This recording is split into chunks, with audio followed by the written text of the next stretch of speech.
The La Naval de Manila procession is a deeply cherished religious event in the Philippines honoring the Blessed Virgin Mary.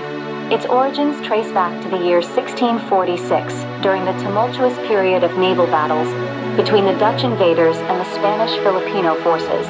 The Spanish fleet, significantly outnumbered and lacking in resources, turned to the intercession of the Virgin Mary for aid. They fervently prayed to the image of Our Lady of the Most Holy Rosary, promising to honor her if they emerged victorious.